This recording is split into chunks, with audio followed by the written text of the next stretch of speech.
नमस्कार मित्रांनो, आपण आता माहिती बघू जठराग्नी। तर जठराग्नी म्हणजे शरीरामध्ये अन्न पचवणारा जो घटक आपण म्हणतो, जठराग्नी, पाचकाग्नी, अन्न पचवणारा।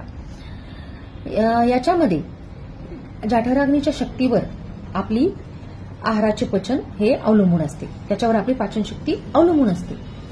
पण दोषदृष्टीमुळे याच्यामध्ये चतुर्विध आपल्याला प्रकार बघायला मिळतात: विषमाग्नी, तीक्ष्णाग्नी, मंदाग्नी आणि समाग्नी। तर विषमाग्नी म्हणजे वाताच्या दृष्टीमुळे हा अग्नी निर्माण होतो।